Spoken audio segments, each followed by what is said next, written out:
Holly, dear. Bye-bye. Goodbye, Joan. Have a nice weekend.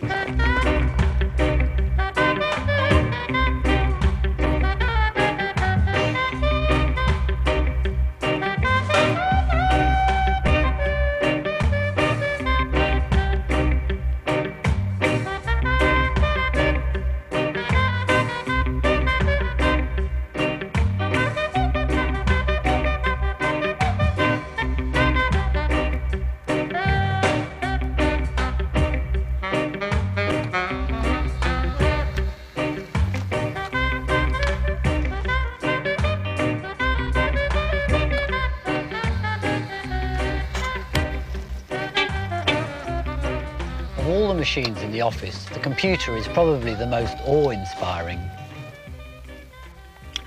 But despite all the hype and jargon surrounding them, they've now become so easy to use that they're on almost every office desk. This change would never have happened without word processing. For most people, word processing is actually their only use for a computer. It is an extraordinarily elaborate way to write something with a separate keyboard, monitor, computer and printer. But the ease of trying sentences out and moving them about does give writing a whole new freedom. In this programme, Rex and I are going to look at the evolution of the word processor and at least try to demystify some of the jargon surrounding it. The word processor came from combining the computer with a much earlier invention, the typewriter. This is part of the Science Museum's enormous collection of typewriters. The first attempts were unbelievably clumsy. This is the appropriately named Pratt Terratype of 1860. The paper goes on here, that's the maximum size on this plate. And when you press one of the piano keys, the type pops up here. It's unbelievably tiny. This is an early typewriter made by Charles Wheatstone. This one looks a bit like an old primus stove. It actually still works quite well.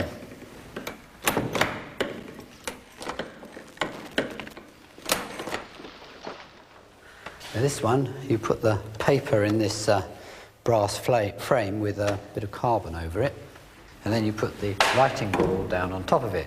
And you punch in the letters, well, they're supposed to spring back out again. Press the keys while the frame moves under it. And this one's a sort of early version of a golf ball.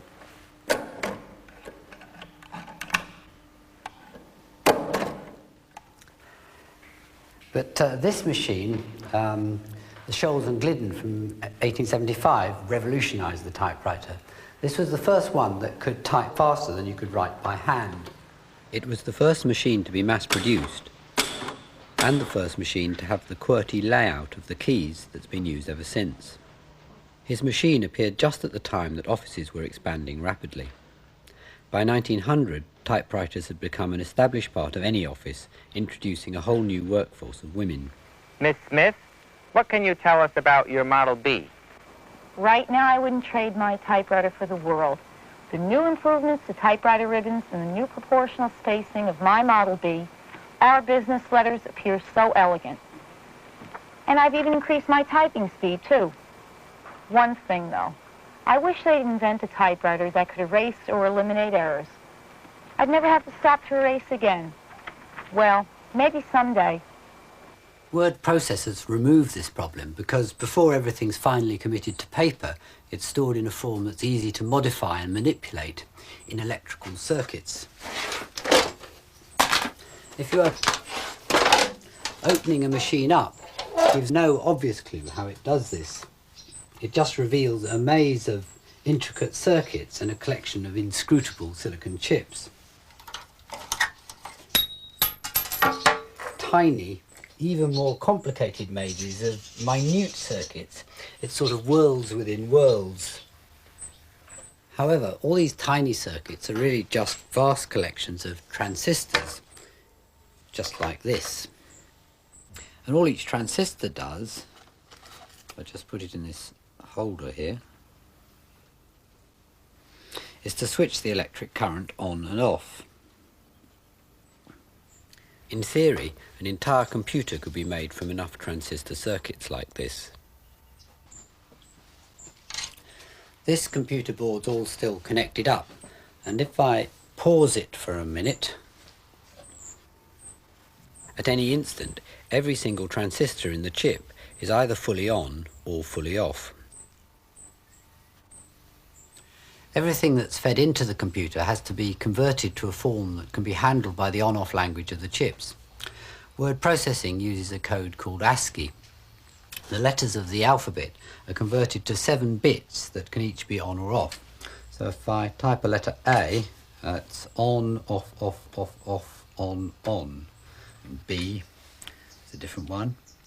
C, D, E. Each letter of the alphabet lights a different combination. And capital letters turn this bit off. The idea of coding things in a digital way like this started long before the age of computers.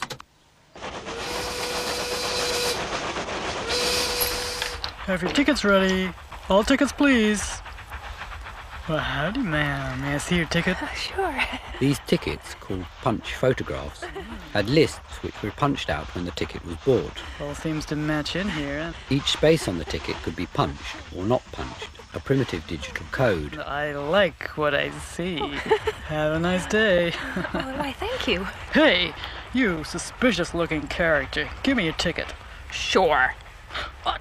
The punch photograph was a futile attempt to deter train robbers. This don't match up. We have a robber on the train. Oh no. Okay, everyone, don't panic. Don't panic. Just get out of here.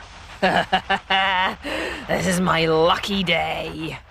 An inventor called Herman Hollerith adapted the cards to record numbers and letters of the alphabet for the US census count of 1890. Hollerith machines became widely adopted in offices. The holes in the card form digital codes similar to the ASCII codes in a computer. However, Hollerith machines could only sort and count things. The unique advantage of a computer is that it can perform an infinite variety of processes. Instead of the fixed mechanisms in the Hollerith machines, computer circuits can be given infinitely variable coded instructions, the computer program. Computer programs are also written in codes of on-off bits. While the computer's working, both the program and the data, the letters you type, are stored inside chips called the computer's RAM, or random access memory. A chip like this can store 64,000 bits. But every time you switch the computer off, all the bits inside here are lost. So to save things more permanently, they're recorded on magnetic discs. The coating of these discs is just the same as audio or videotape, and the codes are recorded as minute bits of magnetism. With a solution of iron powder, you can actually see the magnetized parts of the disc. Each of these tracks can actually hold 72,000 on-off bits. Hard disks are the same idea, but they can store literally thousands of millions of bits. They're so sensitive they have to be sealed up inside the computer. And these heads, which record and play back the information, are so close to the disk that they do occasionally collide with it. And that's the origin of the computer crash. Terry's gerbil has got to go. If I could only find that memo about... Although the contents of the RAM and the disks are referred to as the computer's memory, it should really be called storage. Maybe Brenda remembers. Brenda, when was that memo sent round about pets in the office? The computer simply stores everything, whether it's useful or not. The clever part of human memory is really the forgetting bit. Our brains are constantly selecting what's worth remembering. Oh, no, wait. Wasn't it the same day I met Bruce, the fire officer? He was a pet and no mistake, yes! There it is. Splendid. Thank you, Brenda. The world's fastest mechanical brain. Misleading descriptions of computers stem from the 1950s, when they were often referred to as giant brains. This indicator acts as the main control. Tape is fed in, tape that contains great masses of numerical data. The machine follows many of the patterns of man's own mind. Only the machine never goes in for daydreaming. In reality, these early computers were extraordinarily clumsy. This is a 1958 Pegasus, recently restored by the Computer Conservation Society. Instead of chips, it all works with valves. 1,800 of them, and they're all mounted on packages. And here's an example of a package from Pegasus. 3 valves, old components. And so it's like a sort of primitive printed circuit? Yes, this is an early form of printed circuit. To keep the valves cool, large amounts of air have to be blown through the computer, so it all has to be aerodynamically shaped, like a wind tunnel. And what we have to do first of all is to switch the HT on, and we press the HT button here, and that brings up the lines on the cathode ray tube here. And now we have to enter the instructions to start the engineer's test program. This is looking at the internal registers in the machine, and each of those little spikes there is an on-off bit within one register. So down is on and up is off and up is on. That's right, yes. Of course, you can also hear the engineer's test program playing on the loudspeaker down here. And having got a loudspeaker, there was an incentive for people to write tunes for the computer. And I can now load a tunes program in, and we have to load it on a paper tape reader here. Yeah. And here's a tunes program punched on paper tape. And this we can load into Pegasus. And here we have the punched paper tape. So the holes are just like the holes in Hollerith punch cards? That's right, yes, idea. yes. And we load that into the reader here. And then we start the program running. And that's now loading the paper tape in. Now we load the music program. And now we can start the tunes program running. And now you can see the bit patterns there on the screen. Of the individual notes, yes.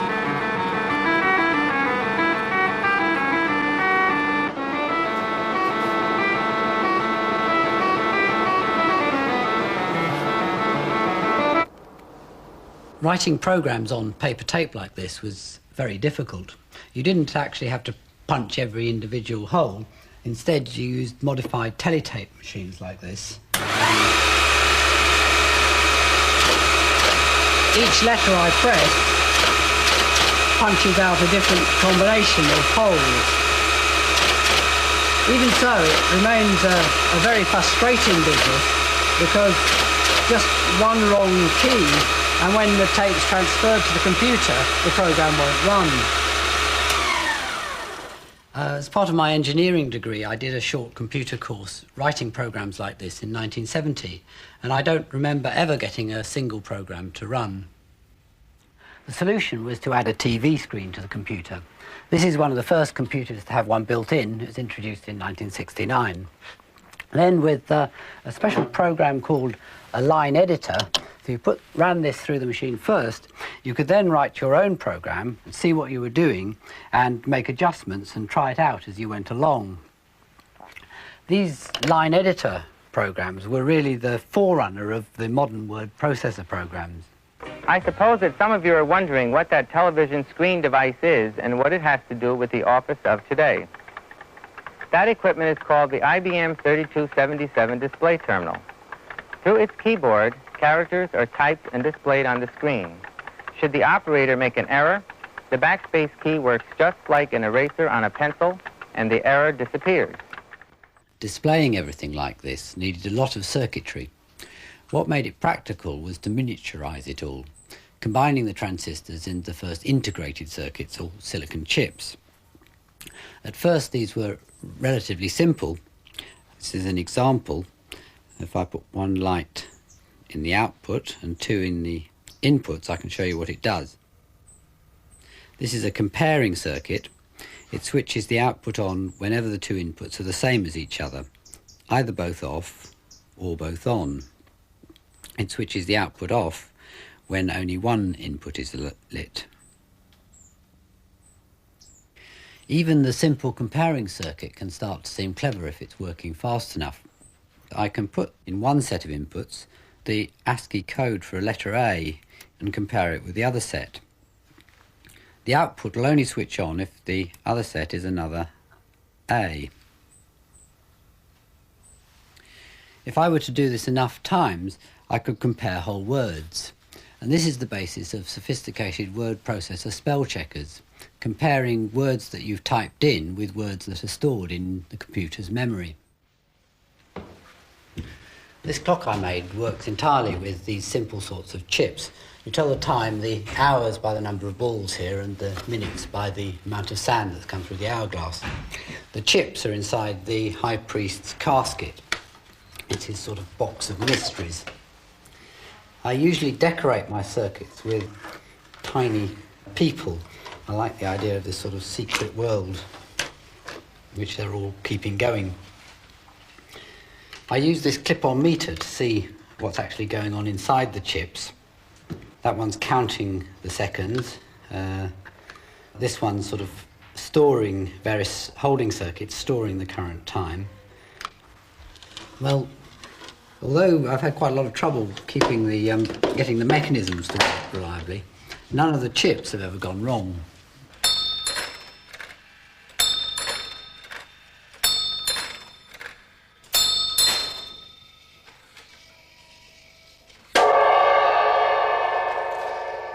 It's the extraordinary reliability of chips that's made it possible to build them more and more complicated. The modern microprocessor chip is almost a complete computer in itself. It controls all the other chips inside the computer. But although it's very complex, it's still built up of thousands of transistor switching circuits, and it works by doing a lot of very simple things extremely quickly. We've soldered a whole lot of lights onto this microprocessor, and I insert this one.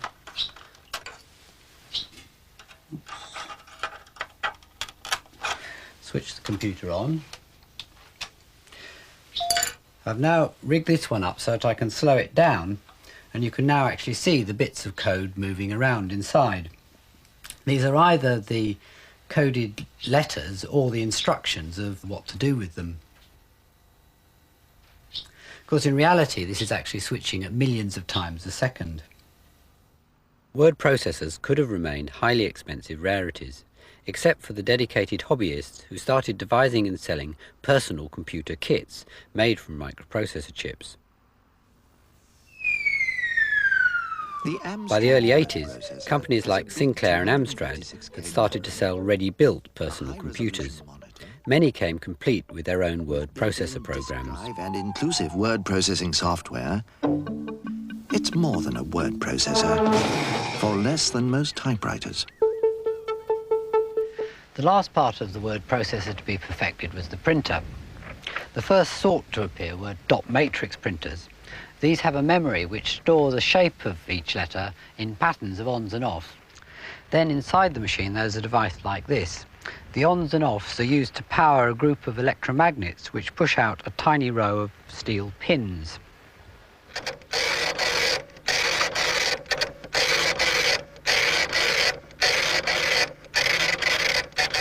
It's funny really though to have all this high-tech equipment to produce something that looks considerably worse than ordinary typing.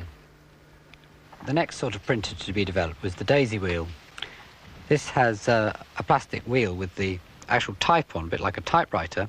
This is fixed to an electric motor that rotates the wheel with a sensor on the back to stop it in precisely the right place. And then there's simply a hammer, which is fixed to an electromagnet, to hammer the type onto the page. Seen this one, Miss M? You must be joking. You call this scrawl a job application? I won't be interviewing him either. We'll have to re-advertise. Coffee break, I think. All right. The daisy wheel was a marketing breakthrough. For the first time, anybody could write a professional-looking letter. Come in and try one. Yeah, I might. I could go for that.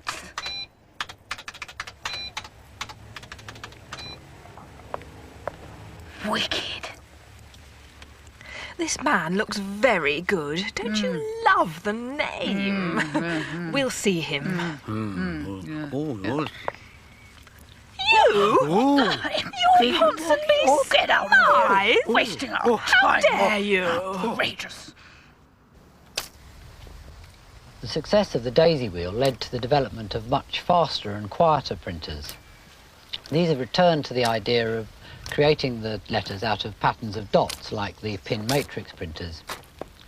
Some are laser printers, which are quite complicated, but others simply squirt blobs of ink.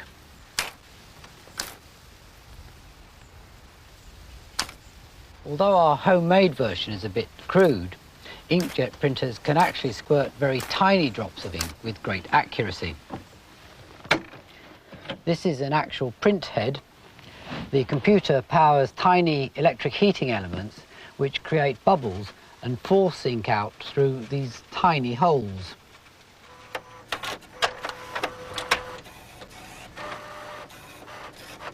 The drops are so small they can form almost any style of type. But although computers are getting more and more sophisticated, the reality is usually rather less glamorous. If you'd like to come this way, sir. This is Miss Mathias, our head of department. Hello, I'm Osbert Greed from head office, here to ascertain whether your good self and subordinates are fully cognizant with every aspect of computer usage. I think I follow you. Of course, we all find our PCs absolutely, Kindly demonstrate. Yes, I'll network everyone in the department to confirm current status.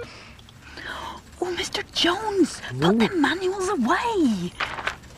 Joan, don't use that old thing. Sorry. Pretend you understand the new one. Oh no, Brian's got his shoes off. And where's his computer? Brian, get it out. I mean, your computer. You should be writing letters by hand. Oh, Polly, you're being networked. You must confirm your current status. But I'm so bored. Terry, you'll get us all into trouble. We're being inspected to see if we're computer literate. The conclusions of my investigations will be issued subsequently in triplicate to this department.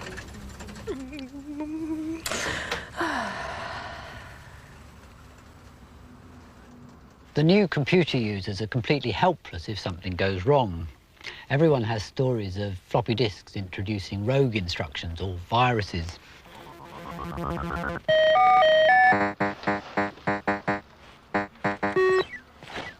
In reality, catastrophic events are rare. Much the most common problems are loose connections or coffee in the keyboard.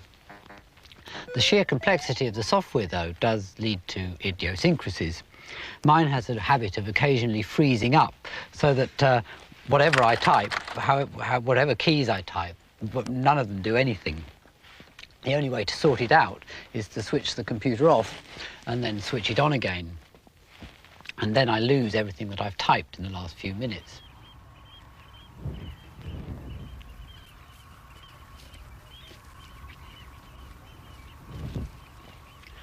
Personally, I find this reassuring. It reminds me that my word processor is just a useful gadget full of transistor switches, not some superhuman intelligence.